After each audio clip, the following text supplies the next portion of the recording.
ಕೆಲವೇ ಕ್ಷಣಗಳಲ್ಲಿ ಮೈಸೂರಿಗೆ ಪ್ರಧಾನಿ ಮೋದಿ ಎಂಟ್ರಿ ಆಗ್ತಾ ಇದ್ದಾರೆ. ಸಿಎಂ ಸಿದ್ದರಾಮಯ್ಯ ಅಖಾಡದಲ್ಲೇ ಮೋದಿ ಮತ ಬೇಟೆ ಶುರು ಮಾಡ್ತಾ ಇದ್ದಾರೆ. ಇನ್ನು ಕೆಲವೇ ಕ್ಷಣಗಳಲ್ಲಿ ಮೈಸೂರಿಗೆ ಪ್ರಧಾನಿ ಮೋದಿ ಎಂಟ್ರಿ ಆಗಲಿದ್ದಾರೆ. 3 ಲೋಕಸಭಾ ಕ್ಷೇತ್ರವನ್ನ ಗುರಿಯಾಗಿಸಿ ಮೋದಿ ಕ್ಯಾಂಪೇನ್ ಮಾಡ್ತಾ ಇರುವಂತದ್ದು. ಮೈಸೂರು, ಚಾಮರಾಜನಗರ ಮತ್ತು ಮಂಡ್ಯದ ಅಭ್ಯರ್ಥಿಗಳ ಪರವಾಗಿ ಇವತ್ತು ಪ್ರಧಾನಿ ಮೋದಿ ಕ್ಯಾಂಪೇನ್ ಮಾಡ್ತಾ ಇದ್ದಾರೆ. ಮಹಾರಾಜ ಕಾಲೇಜು ಮೈದಾನದಲ್ಲಿ ಬಿಜೆಪಿ ಬೃಹತ್ ಸಮಾವೇಶವನ್ನು ಹಮ್ಮಿಕೊಂಡಿದೆ. ಇನ್ನು ಕೆಲವೇ ಕ್ಷಣಗಳಲ್ಲಿ ಪ್ರಧಾನಿ ಮೋದಿ ಸಮಾವೇಶದ ಒಂದು ವೇದಿಕೆಗೆ ಆಗಮಿಸಲಿದ್ದಾರೆ.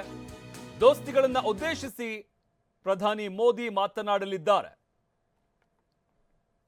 ಇನ್ನು ಕೆಲವೇ ಕ್ಷಣಗಳಲ್ಲಿ ಮೈಸೂರಿಗೆ ಪ್ರಧಾನಿ ಮೋದಿ ಎಂಟ್ರಿ ಆಗುತ್ತೆ. ಸಿಎಂ ಸಿದ್ದರಾಮಯ್ಯ ಅಖಾಡದಲ್ಲೇ ಮೋದಿ ಮತ ಭೇಟಿ ಆಡೋದಕ್ಕೆ ಸಿದ್ಧತೆಯನ್ನ ಮಾಡಿಕೊಂಡಿರುವಂತದ್ದು. ಪ್ರಮುಖವಾಗಿ 3 ಲೋಕಸಭಾ ಕ್ಷೇತ್ರಗಳನ್ನ ಗುರಿಯಾಗಿಸಿ ಇವತ್ತು ಪ್ರಧಾನಿ ಮೋದಿ ಕ್ಯಾಂಪೇನ್ ಮಾಡ್ತಾ ಇದ್ದಾರೆ.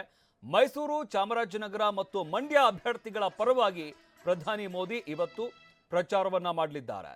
ಇನ್ನು ಮಹಾರಾಜ ಕಾಲೇಜು ಮೈದಾನದಲ್ಲಿ ಇವತ್ತು ಬಿಜೆಪಿ ಬೃಹತ್ ಸಮಾವೇಶವನ್ನ ಹಮ್ಮಿಕೊಂಡಿದೆ. ಈಗಾಗಲೇ ಸಮಾವೇಶಕ್ಕೆ ಎಲ್ಲಾ ರೀತಿಯಾದಂತಹ ಸಿದ್ಧತೆಗಳಾಗಿರುವಂತದ್ದು. ಇನ್ನು ಕೆಲವೇ ಕ್ಷಣದಲ್ಲಿ ಪ್ರಧಾನಿ ಮೋದಿ ಮೈಸೂರಿಗೆ ಆಗಮಿಸಲಿದ್ದಾರೆ. ಇನ್ನು ಇದೇ ಸಂದರ್ಭದಲ್ಲಿ ಮೈಸೂರು ಬಿಜೆಪಿ ಘಟಕದಿಂದ ಮೋದಿಗೆ ವಿಶೇಷ ಉಡುಗೊರೆಯನ್ನ ಕೂಡ ನೀಡಲಾಗುತ್ತೆ. ರಾಮ, ಸೀತೆ, ಲಕ್ಷ್ಮಣ, ಆಂಜನೇಯ ಒಳಗೊಂಡಂತಹ ಮೂರ್ತಿಯನ್ನ ಪ್ರಧಾನಿ ಮೋದಿಗೆ ಗಿಫ್ಟ್ ಆಗಿ ನೀಡಲಾಗುತ್ತೆ.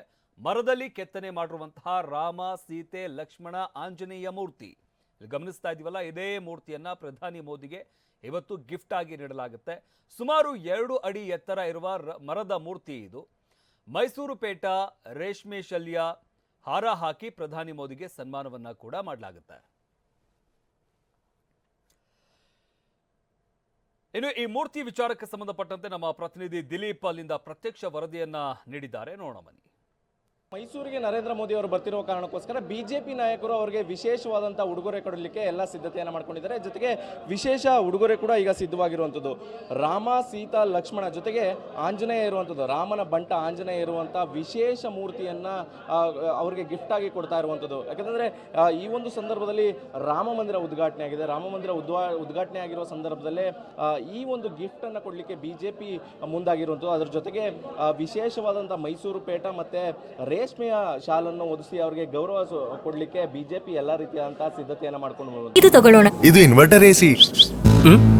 ನೀವು ಗ್ಯಾಮ್ಲರ್ ಅಲ್ವಾ? ಗ್ಯಾಮ್ಲರ್ ಜೂಜಾಡ್ತಿರಲ್ವಾ? ನೀವು ಜೂಜಾಡ್ತೀರಾ? ಇಲ್ಲ, ಯಾರು ಏನು ಹೇಳಿದ್ರು ಅಂತ ನೀನು ಎಷ್ಟು ಕಾಸ್ಟ್ಲಿ ಹಾಗೂ ಡೆಲಿಕೇಟ್ ಎಸಿ ತಗೊಂಡು ಸ್ಟೆಬಿಲೈಸರ್ ತಗೊಳ್ಳಿಲ್ಲ ಅಂದ್ರೆ ಇದು ಜೂಜಾಟ ತಾನೇ.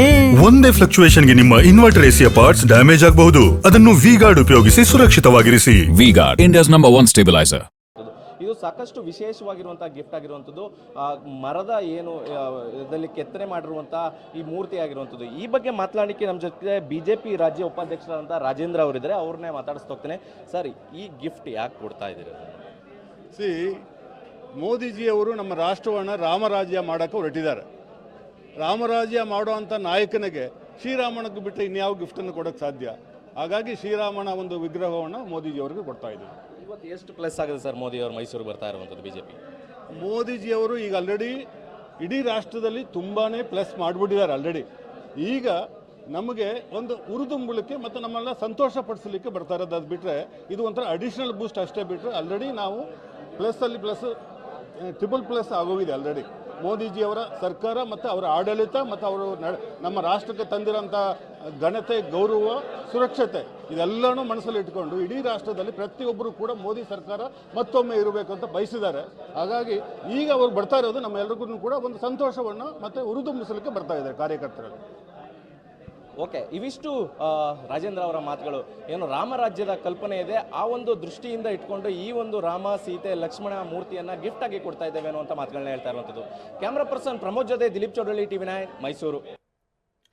ಈ ಬಗ್ಗೆ ಮತ್ತಷ್ಟು ಮಾಹಿತಿಯನ್ನು ನೀಡ್ತಾರೆ ನಮ್ಮ ಪ್ರತಿನಿಧಿ ರಾಮ್. ನಮ್ಮ ಜೊತೆ ನೇರ ಸಂಪರ್ಕದಲ್ಲಿ ಜಾಯ್ನ್ ಆಗಿದ್ದಾರೆ. ರಾಮ್, ಇನ್ನು ಕೆಲವೇ ಕ್ಷಣದಲ್ಲಿ ಮೈಸೂರಿಗೆ ಪ್ರಧಾನಿ ಮೋದಿ ಆಗಮಿಸಲಿದ್ದಾರೆ. ಒಟ್ಟಾರೆಯಾಗಿ ಕಾರ್ಯಕ್ರಮದ ಸಿದ್ಧತೆಗಳು ಯಾವ ರೀತಿಯಾಗಿ ಆಗಿದೆ, ಹಾಗೆ ವೇದಿಕೆ ಮೇಲೆ ಯಾವೆಲ್ಲ ಗಣ್ಯರು ಇರ್ತಾರೆ, ಯಾವ ರೀತಿಯಾಗೆಲ್ಲ ಸಿದ್ಧತೆಗಳಾಗಿದ್ದಾವೆ? ಶಮನ್, ಲೋಕಸಭಾ ಚುನಾವಣೆ ದಿನೇ ದಿನೇ ರಂಗೇರ್ತಾ ಇದೆ. ಇವತ್ತು ಸಿಎಂ ಸಿದ್ದರಾಮಯ್ಯ ತವರು ಜಿಲ್ಲೆಗೆ ಮೋದಿ ಎಂಟ್ರಿಯನ್ನ ಕೊಡ್ತಾ ಇದ್ದಾರೆ. ಹೀಗಾಗಿ ಮೈಸೂರಿನಲ್ಲಿ ಇವತ್ತು ಸಂಪೂರ್ಣವಾಗಿ ಕೇಸರಿಮಯ ಆಗಲಿದೆ. ನಾವೀಗ ಮೈಸೂರಿನ ಮಹಾರಾಜ ಕಾಲೇಜು ಮೈದಾನದ ಬಳಿ ಇದ್ದೇವೆ. ನೀವು ನೋಡ್ತಾ ಇರಬಹುದು ದೃಶ್ಯಗಳಲ್ಲಿ, ಅಂದ್ರೆ ಸಂಪೂರ್ಣವಾಗಿ ಇವತ್ತು ಈ ಒಂದು ಕಾರ್ಯಕ್ರಮಕ್ಕಾಗಿ ಎಲ್ಲ ಸಿದ್ಧತೆಗಳನ್ನ ಮಾಡ್ಕೊಳ್ಳಲಾಗ್ತಾ ಇದೆ. ಪ್ರಮುಖವಾಗಿ ರಾಜ್ಯಕ್ಕೆ ಮೋದಿ ಅವರು ಇವತ್ತು ಎಂಟ್ರಿ ಕೊಡ್ತಾ ಇದ್ದಾರೆ. ಸಿಎಂ ಸಿದ್ದರಾಮಯ್ಯ ತವರು ಜಿಲ್ಲೆಯಲ್ಲೇನೆ ಒಂದು ರಣಕಾಳೆಯನ್ನ ಮೊಳಗಿಸ್ತಾ ಇದ್ದಾರೆ. ದೋಸ್ತಿಗಳು ಸಹ ಸಾಥನ್ನ ನೀಡ್ತಾ ಇದ್ದಾರೆ.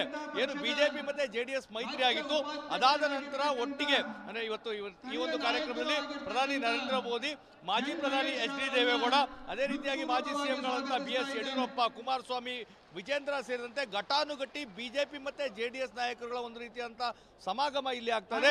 ಈ ಮೂಲಕವಾಗಿ ಮೈಸೂರು, ಹಾಸನ, ಚಾಮರಾಜನಗರ, ಬೆಂಗಳೂರು ಗ್ರಾಮಾಂತರ ಸೇರಿದಂತೆ ಈ ಒಂದು ಭಾಗದಲ್ಲಿ ಒಂದು ಕಡೆ ಜೆಡಿಎಸ್ ಬಿಜೆಪಿ ಕಾರ್ಯಕರ್ತರಿಗೆ ಒಗ್ಗಟ್ಟಿನ ಮಂತ್ರವನ್ನ ಸಾರುವಂತದ್ದು, ಮತ್ತೆ ಈ ಭಾಗದ ಜನರಲ್ಲಿ ಬೂಸ್ಟ್ ಅನ್ನು ತುಂಬುವಂತ ಕೆಲಸಕ್ಕೆ ಇವತ್ತು ಮೋದಿ ಅವರು ಆಗಮಿಸುತ್ತಿದ್ದಾರೆ. ಹೀಗಾಗಿ ಸಿಎಂ ಸಿದ್ದರಾಮಯ್ಯ ಅವರ ತವರು ಜಿಲ್ಲೆಯಲ್ಲೇ ಈ ಕಾರ್ಯಕ್ರಮ ಆಗ್ತಾ ಇರುವಂತದ್ದು ಸಾಕಷ್ಟು ಮಹತ್ವವನ್ನು ಪಡ್ಕೊಳ್ತಾ ಇದೆ. ಮತ್ತೆ ರಾಜ್ಯದಲ್ಲಿ ಇದು ಮೊದಲ ಕಾರ್ಯಕ್ರಮ ಆಗಿರೋದ್ರಿಂದ ಹಿಂದೆ ಚುನಾವಣೆ ಘೋಷಣೆ ಆದಂತಹ ಸಂದರ್ಭದಲ್ಲಿ ಮಲ್ಲಿಕಾರ್ಜುನ್ ಖರ್ಗೆ ಅವರ ಕ್ಷೇತ್ರದಲ್ಲಿ ಸಮಾವೇಶವನ್ನು ಮಾಡುವ ಮುಖಾಂತರ ಟಕ್ಕರ್ ನೀಡಿದ್ರು. ಇದೀಗ ರಾಜ್ಯ ಪ್ರವಾಸವನ್ನ ಸಿಎಂ ಸಿದ್ದರಾಮಯ್ಯ ಅವರ ತವರು ಜಿಲ್ಲೆಯಲ್ಲೇ ಮಾಡ್ತಾ ಇರೋದು ಸಾಕಷ್ಟು ವಿಶೇಷವಾಗಿದೆ ಅಂತ ಹೇಳ್ಬೋದು. ಶಮನ್, ಧನ್ಯವಾದ ರಾಮ್, ನಿಮ್ಮೆಲ್ಲ ಮಾಹಿತಿಗಾಗಿ.